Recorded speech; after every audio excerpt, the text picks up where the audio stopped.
Assalamualaikum warahmatullahi wabarakatuh.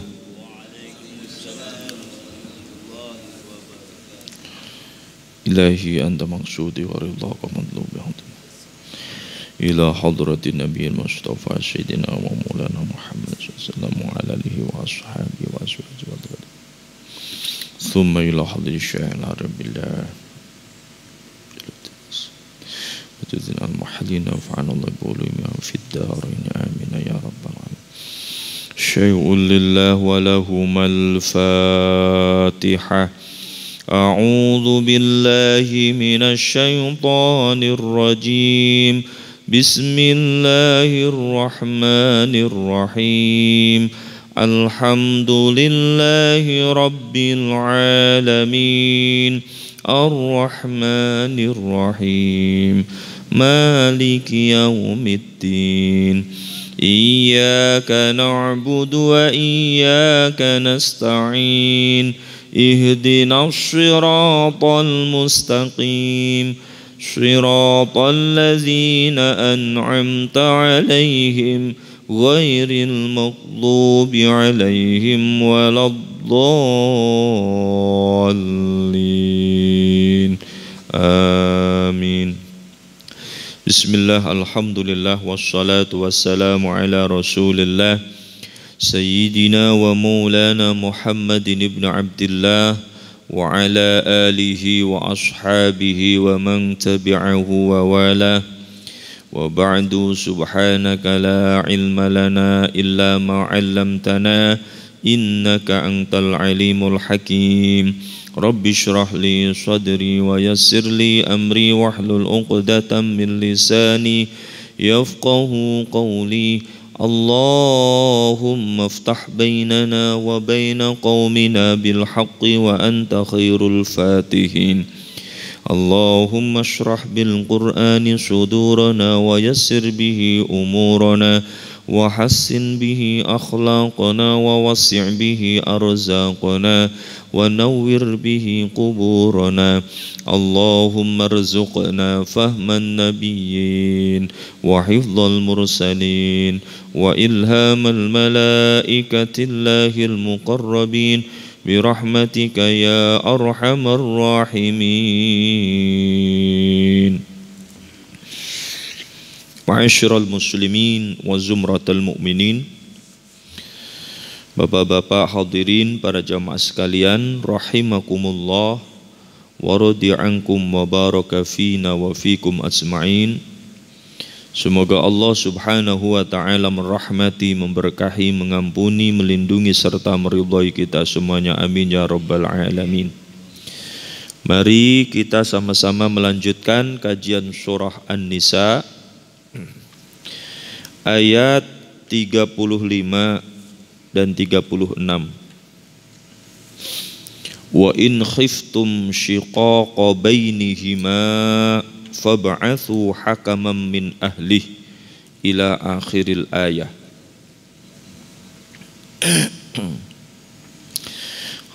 Ayat 35 dan 36.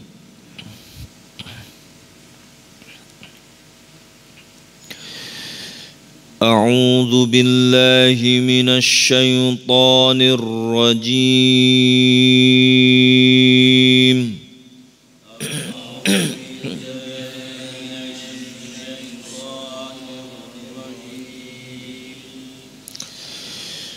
Bismillahirrahmanirrahim.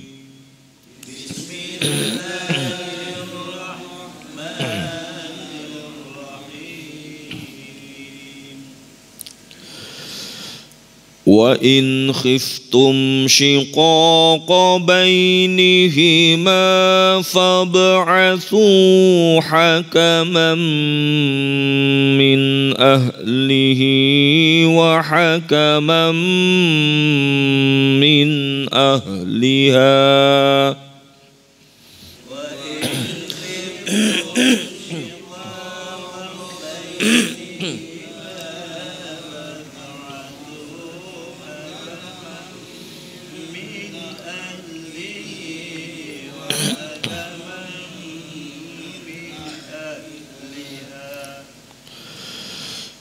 وحكما من أهلها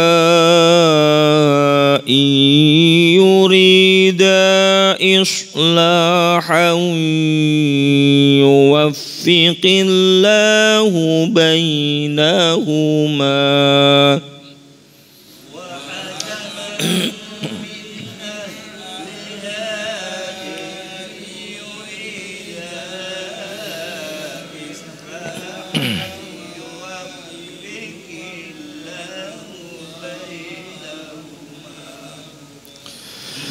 إن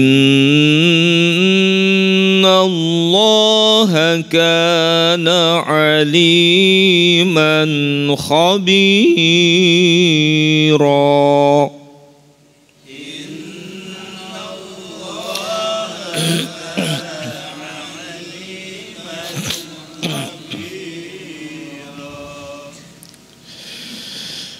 واعبدوا الله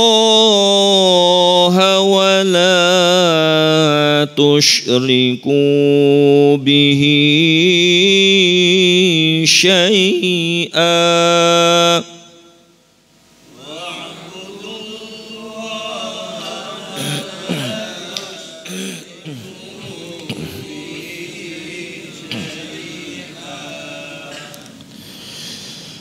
وبالوالدين إحسانا وبذي القربى واليتامى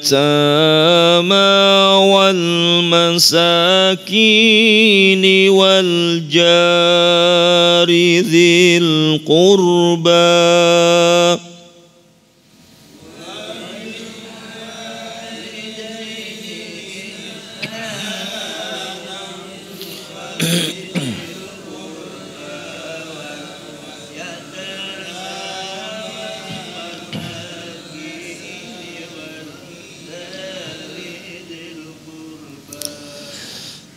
والجار ذي القربى والجار الجنب والصاحب بالجنب وابن السبيل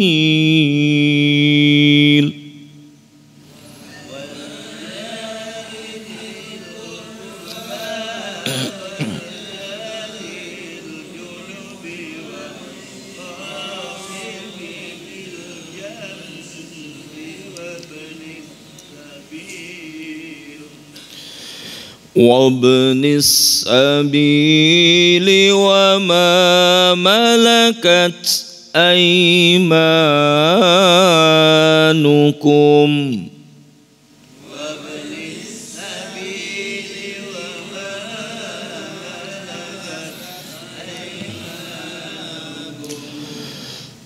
إن الله لا يحب من كان مختالا فخورا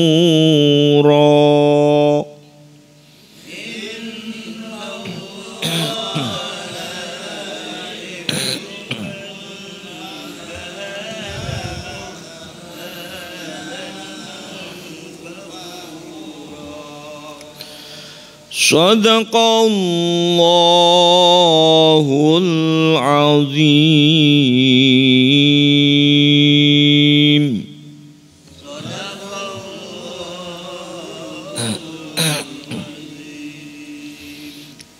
بسم الله الرحمن الرحيم. والله أعلم بمراده. وإن خفتم شقاق بينهما fab'atsu hakaman min ahli. Ayat yang ke-35 ini melanjutkan ayat yang lalu, yakni ayat 34 terkait tentang pasangan suami, yakni istri, apabila melakukan nusyuz. Nusyuz itu sudah membangkang kepada suami, melakukan durhaka kepada suami, Ya, contoh sudah membangkang perintah-perintah baiknya, sudah berani ngelawan. Nah, ini namanya nusyuz. Kalau istri sudah nusyuz begitu, maka dalam perspektif fikih diperbolehkan ditahan haknya. Haknya apa? Haknya istri itu ada 5. Yang pertama, dikasih makan. Yang kedua, dikasih sandang, pakaian. Yang ketiga, dikasih papan. Yang keempat, dikasih perhatian. Dan yang kelima, dikasih pendidikan. Ini 5 haknya istri. Makanya pendidikan istri itu tanggung jawab suami. Ya, perhatiannya juga adalah harus diperhatikan suami, makannya, pakaiannya, tinggalnya diperhatikan suami, semuanya harus diberikan haknya secara lengkap kalau memang tidak melakukan nusyuz. Jadi ada 5 haknya. Namun tatkala istri melakukan nusyuz, pembangkangan atau kedurhakaan kepada suami, maka perintah Al-Quran itu yang pertama, nasihati dia, kasih mau'idhah. Dikasih nasihat nggak mau, maka ada langkah kedua, pisahkan tidur. Pisahkan tidurnya dalam ranjang yang sama atau dalam tempat tidur yang sama, tapi dipisahkan. Mungkin tengahnya dikasih bantal guling atau apa, atau mungkin saling bertolak belakang lah, bokong-bokongan. Nah, itu seperti itu. Kalau masih begitu, bolehlah pisah ranjang dengan tempat tidur yang lain, beda tempat tidur. Nah, jadi memang perintah Al-Quran begitu, suami istri itu tidurnya harus bareng, Pak.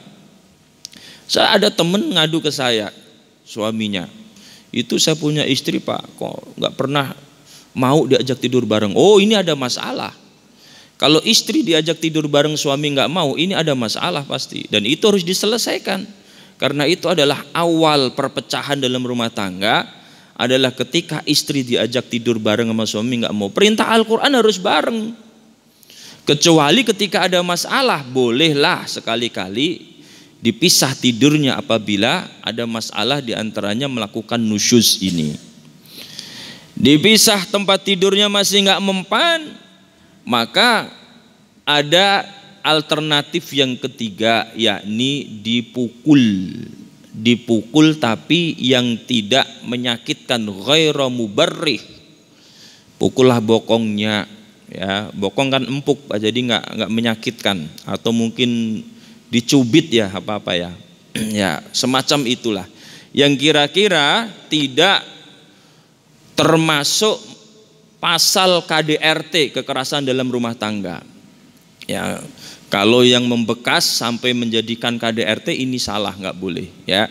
Jadi perintah Al-Quran itu pukul tapi yang tidak menyakitkan, ghairu mubarrih. Nah, ini boleh ya. Kok masih begitu? Maka ayat yang ke-35 ini melanjutkan. Kan kadang-kadang ditemukan dalam rumah tangga itu memang perempuan bandel banget Pak. Sudah kagak mempan dinasehatin, masih nyerocos baik. Ya, ini seperti itu ada kasus-kasus seperti itu. Maka ayat ini ya, bagi siapa saja yang dalam rumah tangganya ada masalah seperti itu, maka tidak langsung buru-buru langsung diajar itu perempuan, enggak. Yang terjadi selama ini kita melihat berita cemburu sedikit langsung main bunuh baik, masuk berita. Ya, kasus-kasus belum lama ini kan banyak Pak. Ya, diajar baik, main di segala macam cara dilakukan. Ini ada yang disundut pakai rokok dan sebagainya. Ini salah ya. Jadi Al-Qur'an sudah memberikan tuntunan bagaimana apabila terjadi dalam rumah tangga kasus-kasus seperti itu ya. Nah, ini. Nah, apabila dinasehati sudah taat, nggak usah dipukul. Perintah Al-Quran itu kalau dinasehati sudah taat, jangan kamu cari-cari masalah untuk memukulnya, apalagi untuk menyakitinya, apalagi untuk mengusirnya. Harus kita benar-benar berikan haknya dengan sempurna. Ya, makanya ayat yang ke-35 ini apabila masih tidak mempan, dipukul masih nggak mempan, maka di sini wa in khiftum shiqaqa bainihima, wa in khiftum, dan apabila kalian khawatir, ay alimtum, bahkan mengetahui, shiqaqa bainihima ay khilafi bainihima, persengketaan itu terjadi di antara suami istri. Ya, di sini baina zaujaini, misalkan dipukul masih nggak mempan, malah dia ngebantah, ngelawan, terjadi persengketaan, ya memanas, suami istri ini memanas, saling panas. Ya ini ada gelombang tsunami rumah tangga, misalkan terjadi gelombang tsunami rumah tangga. Ini bagaimana? Nah, ini di sini ya.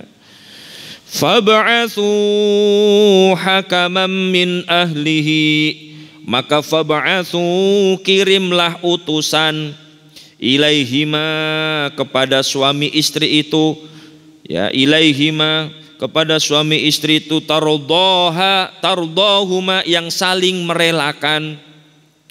Jadi kalau masih nggak mempan, maka ini ya harus mengutus yang kira-kira utusan ini bisa disetujui oleh suami dan istri. Mengutus hakaman, seorang hakim, seorang penengah ya.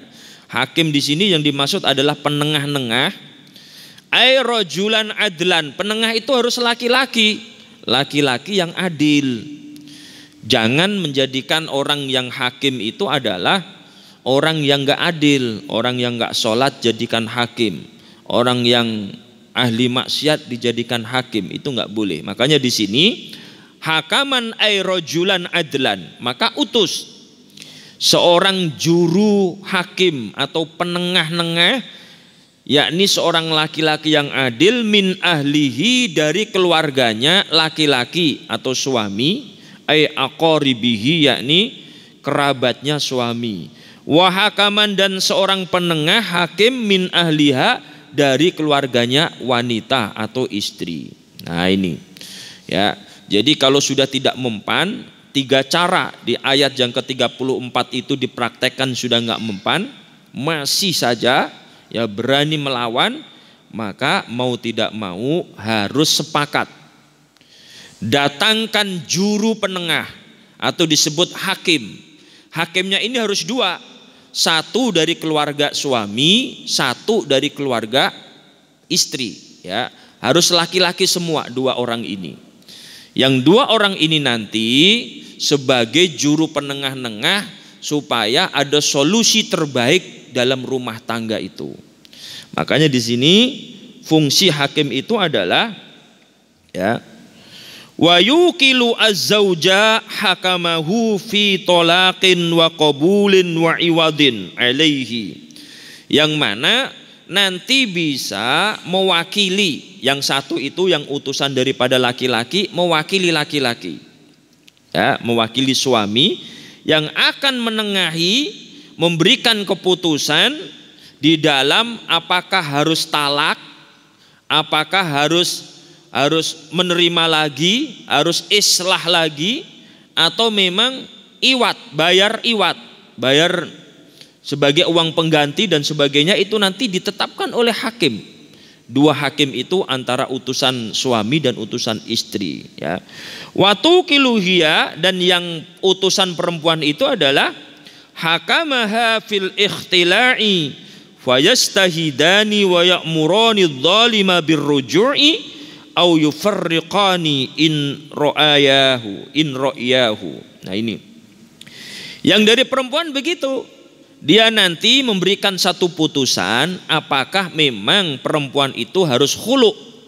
Khulu itu minta cerai tapi minta diganti rugi, maharnya minta dikembalikan, Pak, itu khulu. Menggugat cerai suami dengan cara ya minta dikembalikan itu mas kawinnya, mengembalikan mas kawin, itu khulu, ya dikembalikan mas kawinnya.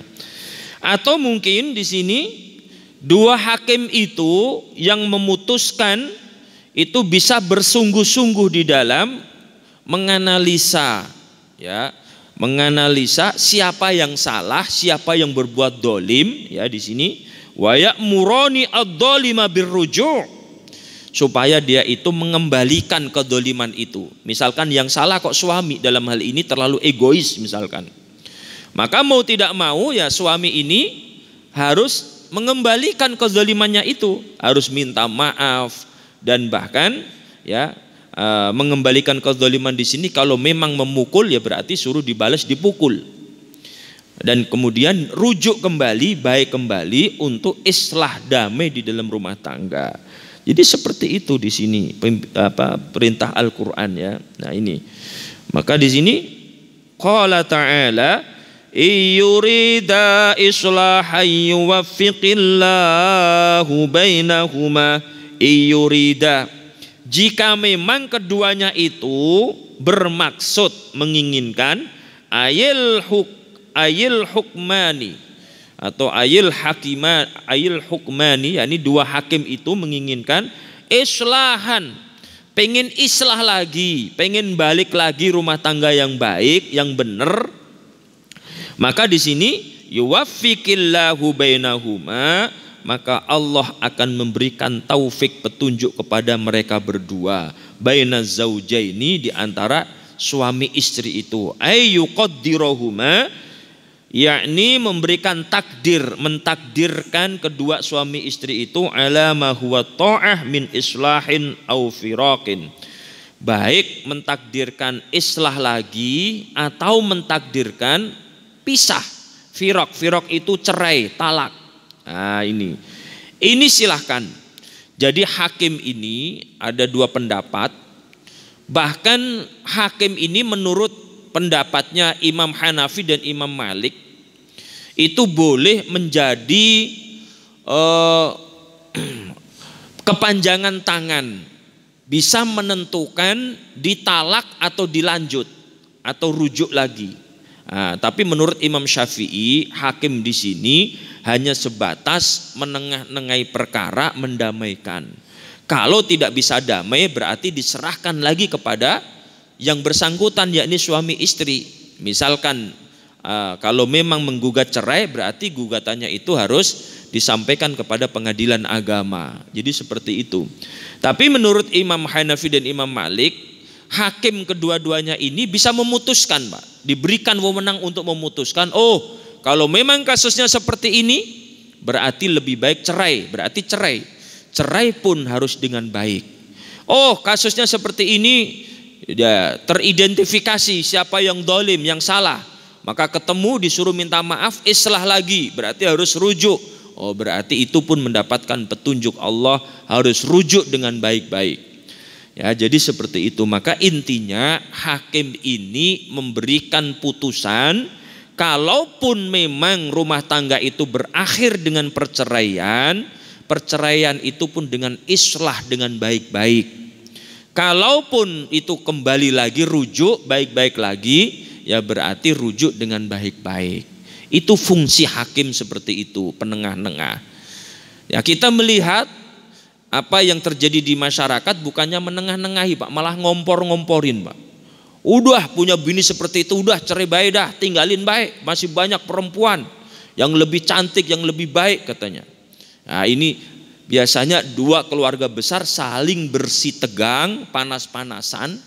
Kalau udah panas-panasan begini mah tinggal nyiram bensin udah kebakaran langsung ya. Jadi seperti itu, tidak boleh. Perintah Al-Quran bagaimana? Pernikahan itu ikatan yang kokoh, mitsaqan ghalidha, diikat dengan kalimat-kalimat Allah yang tadinya haram menjadi halal. Bayangkan, Pak, anak orang lain yang kita nikahin dengan ucapan qabiltu nikahaha, begitu saja sudah halal, Pak. Padahal yang tadinya kita pegang haram, kita plototin haram, apalagi kita cium, haram. Tapi dengan ucapan qabiltu nikahaha, aku terima nikahnya, dengan itu saja bahasa Arab udah sah. Walaupun nggak usah pakai bimahril madhkuri halan, dengan mahar tersebut dibayar dengan tunai, nggak usah pakai begitu, cukup qabiltu itu sudah cukup halal. Bayangkan dengan kata-kata qabiltu yang haram menjadi halal. Ya, ini kebalikan sholat, Pak. Kalau sholat dengan Allahu Akbar yang tadinya halal menjadi haram. Makan itu halal. Kalau Bapak udah Allahu Akbar itu menjadi haram. Jangankan makan, ada daging nyempil sedikit kita kunyah ada haram. Karena sudah takbiratul ihram. Ya, dengan kalimat Allahu Akbar. Inilah kalimat Allahu Akbar itu yang halal bisa menjadi haram. Yang haram bisa menjadi halal. Jadi sebaliknya. Dengan salam, Assalamualaikum warahmatullahi, yang tadinya berbicara haram menjadi halal. Ya. Jadi seperti itu. Pernikahan itu ingat diikat dengan ikatan Allah, mitsaqan ghalidha. Makanya seorang naib yang menikahkan itu harus dengan kalimat-kalimat Allah dulu yang pertama. Uzawwijuka ala ma amarallahu bihi min imsakim bima'rufin aw tasrihin bi ihsanin. Harus begitu. Wa biqaulihi ta'ala wa ashiruhunna bil ma'ruf. Harus dengan ada kata kalimat-kalimat ayat-ayat Al-Qur'an, Pak. Kalau hanya menikahkan, ini mohon maaf ya, saya sering kali kritik itu orang-orang yang menikahkan itu tanpa dengan kalimat Allah. Aku nikahkan anakku ini dengan mahar tersebut dibayar tunai. Cuman begitu doang. Boleh sah, tapi kesakralan nikahnya itu di mana? Ya, ini seringkali begitu. Apalagi bapaknya nggak pernah sholat, Pak. Bapaknya nggak pernah sholat, nikahin anaknya, Bismillah kagak dibaca, ayat-ayat Allah nggak dibaca. Kiranya gimana ini kiranya? Coba. Ya, ini hati-hati. Makanya ya, saya sering kali kritik. Coba kalau bapak yang seperti itu serahin aja dah ke naib. Taukil namanya, mewakilkan supaya yang menikahkan itu orang alim, yang ahli sholat, yang ahli ibadah, ya, bukan ahli maksiat. Ya kan seperti itu. Makanya ini kadang-kadang nggak mau. Pede banget. Giliran nikahin diulang-ulang sampai 5 kali. Nggak sah-sah, Pak. Itu ada pernah terjadi sampai 5 kali bahkan nggak sah-sah. Bagaimana saksi sah? Ulangi. Sah, ulangi sampai 5 kali nggak sah-sah. Oleh sebab apa? Oleh sebab dia ini orang-orang yang tidak paham, ya. Makanya ini hati-hati. Nikah itu diikat dengan ikatan yang kuat, ikatan kalimat-kalimat Allah. Kalaupun kita melepaskan, mentalak, mohon maaf, ya. Ini hati-hati, kadang-kadang ada laki-laki yang menggantung, ya, istrinya digantung, Pak. Dikasih nafkah kagak, dicerai kagak, hati-hati. Itu laki-laki pengecut. Laki-laki yang gentleman ketika dia nggak suka, maka beresin, bersihin biar mereka, ya, dia itu biar nikah dengan pasangan lain. Siapa tahu ada ketemu jodoh yang lebih cocok. Jadi jangan digantung. Saya berapa kali, Pak, ke rumah itu. Ada seorang laki-laki yang begitu, saya omelin, kamu itu pengecut. Kalau memang udah nggak suka, udah beresin aja, beresin, ya, jangan digantung, kemudian dibiarkan dia mau nikah nggak bisa, karena statusnya belum janda, belum cerai, ya. Jadi seperti itu. Makanya inilah hati-hati terkait dengan nikah. Kalau bisa mah, ya, dipelihara, ya, menjadi jodoh kita di dunia sampai nanti di akhirat. Kalau bisa mah, ya. Jadi kita niat ibadah, niat kita ini adalah mengokohkan kalimat Allah itu mitsaqan ghalidha. Ya, janji setia itu tidak hanya sampai di dunia, bahkan sampai nanti di akhirat. Jadi kekal, Pak. Tidak hanya sampai aki-aki nini, kekal sampai di akhirat. Ya, jadi pasangan setia, pasangan surga kita. Amin ya rabbal alamin. Jadi seperti itu, ya. Jadi fungsi hakim di sini menengah-nengahi permasalahan keluarga supaya islah. Kalaupun cerainya dengan baik, bukan mengumbar sana mengumbar sini. Kadang-kadang ada udah cerai, Pak. Udah cerai di mana-mana, diwawancarai, dipublish. Ya, dipublish di TV, di entertainment, keburukannya dikeluarin semua. Enggak boleh, itu haram hukumnya, ya. Kalaupun tidak suka, cerailah dengan baik. Kalaupun memang bisa islah baik kembali, maka rujuklah dengan baik dengan cara sama-sama introspeksi diri, membenahi bahtera keluarga yang rusak tadi. Jadi seperti itu ya. Ayat selanjutnya, wa'budullaha wa la tusyriku bihi syai'a wa'budullah innallaha, sesungguhnya Allah subhanahu wa ta'ala, kana adalah Allah, aliman maha mengetahui, bikulli syai'in atas segala sesuatu, khabiran lagi maha mengenali, bil bawatini dengan mengenali yang batin-batin, kadzawahiri sebagaimana seperti yang zahir. Allah itu kalau disebut khabir, maha mengenali dengan teliti. Jadi tidak ada yang lepas dari ketelitian Allah. Sekalipun kuman berada di kegelapan malam, kegelapan malamnya berada di dasar lautan. Dasar lautan itu di atas batu yang hitam. Allah tahu ada berapa kuman yang bersarang di situ jumlahnya. Itulah Allah maha khabir, maha teliti mengenali ya semuanya. Makanya hati-hati. Kalau Allah tahu yang ada di dalam hati kita, maka hati-hati ya. Ya, jangan sekali-kali sembarangan melepaskan ikatan cinta pernikahan itu. Kalaupun perlu dilepas, lepaslah dengan agama. Kalaupun perlu dilanjutkan, lanjutkan dengan agama. Jadi ikuti tuntunan agama yang sudah Allah tuntunkan di dalam Al-Quran ini. Jadi seperti itu. Wa'budullaha, dan sembahlah oleh kalian Allah subhanahu wa ta'ala, ay wahiduhu, yakni tauhidkanlah, disuruh mentauhidkan itu ya, yakni disuruh mentauhidkan Allah, mengesahkan Allah. Wala tusyriku, dan jangan kalian memusyrikkan atau berbuat syirik bihi, memusyrikkan Allah, syai'an terhadap sesuatu pun. Wa ahsinu, dan juga berbuatlah kebajikan bil walidaini terhadap kedua orang tua, ihsanan, dengan cara berbuat yang terbaik ya. Ini ada unik sekali ya, ada unik kalimatnya. Kita ini disuruh, diperintahkan oleh Allah agar menyembah Allah dan jangan sekali-kali berbuat syirik. Nah, syirik ini luar biasa Pak. Ada syirik khafi, ada syirik jali. Ada yang terang-terangan, ada yang samar-samar. Ini hati-hati, larangan keras berbuat syirik, karena syirik itu dosanya tidak diampuni kecuali kembali kepada mentauhidkan Allah.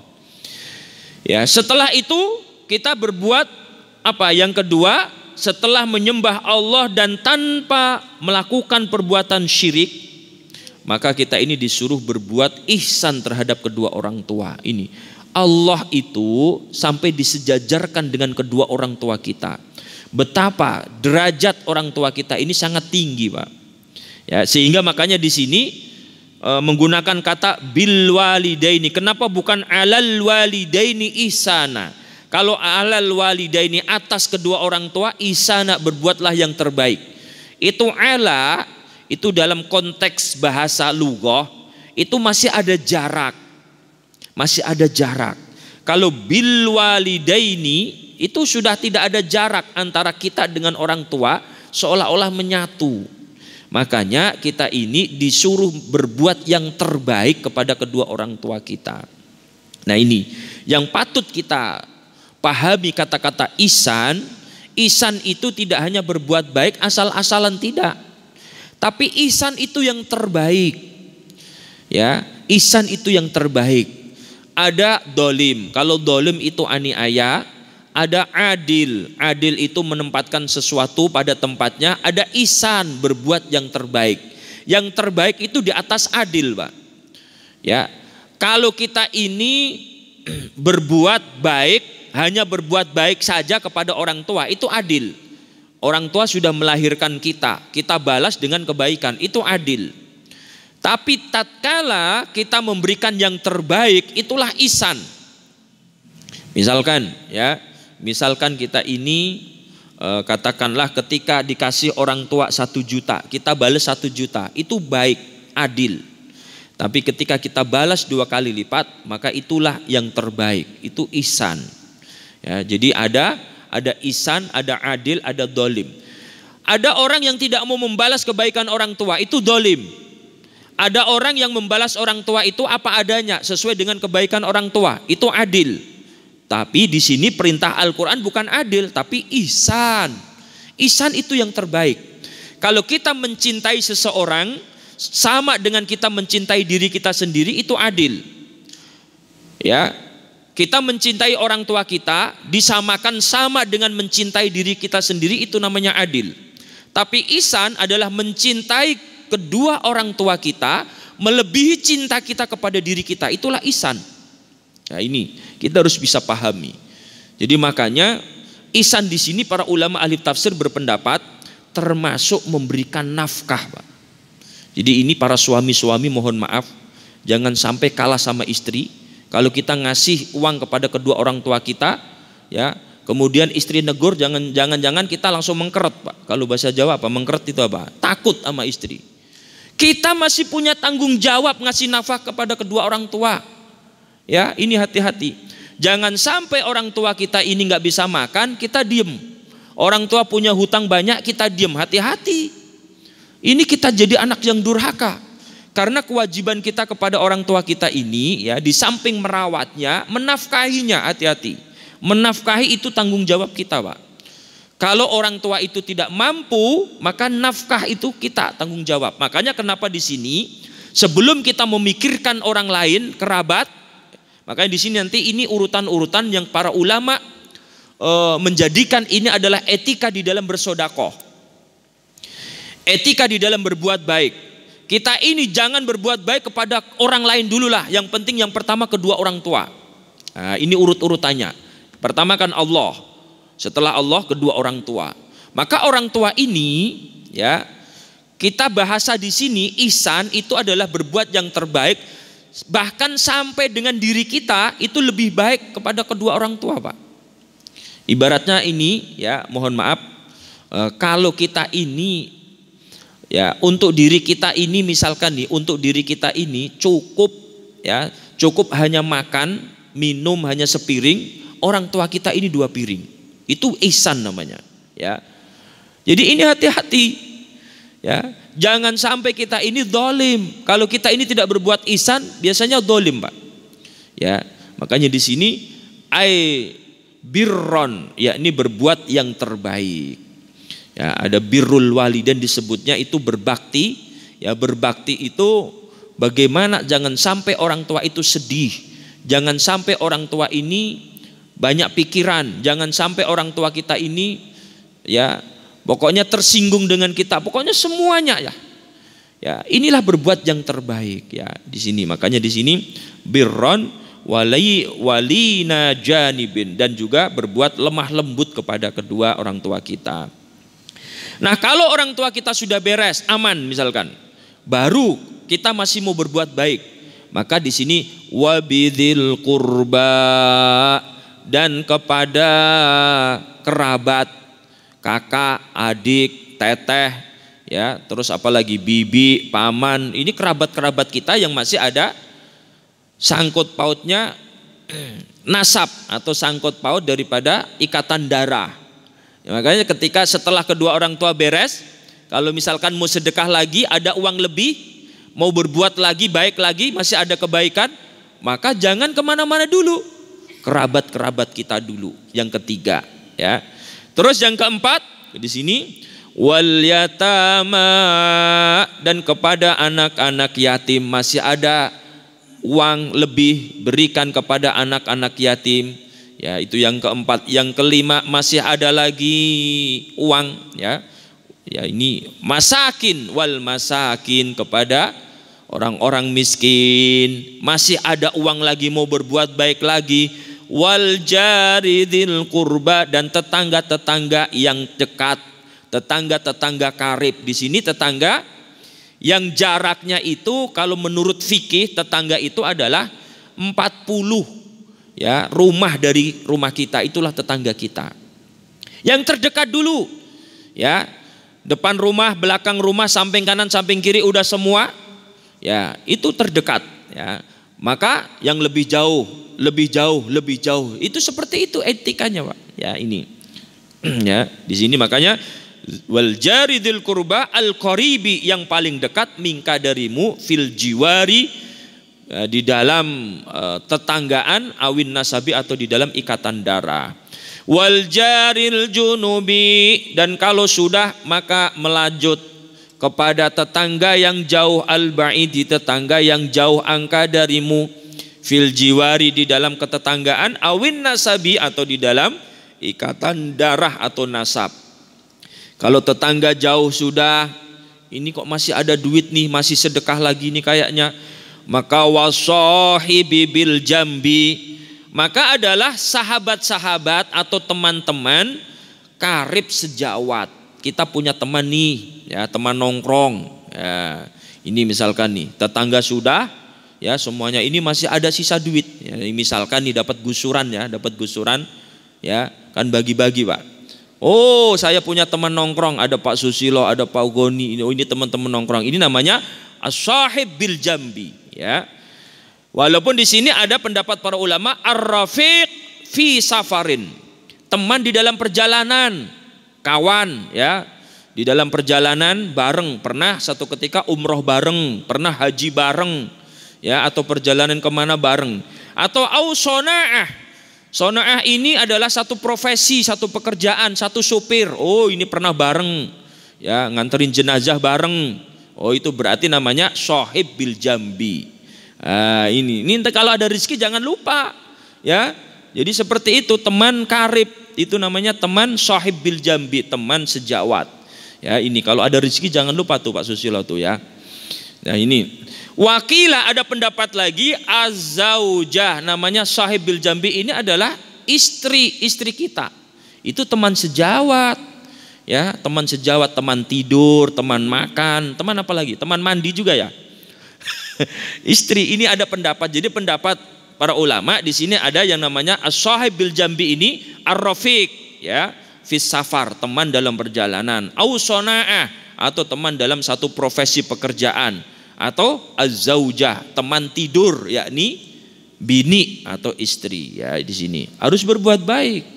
Wa ibnis sabil, dan ibnu sabil. Siapakah ibnu sabil? Al-munqati'i fi safarihi, orang yang terputus dalam perjalanannya, kehabisan ongkos.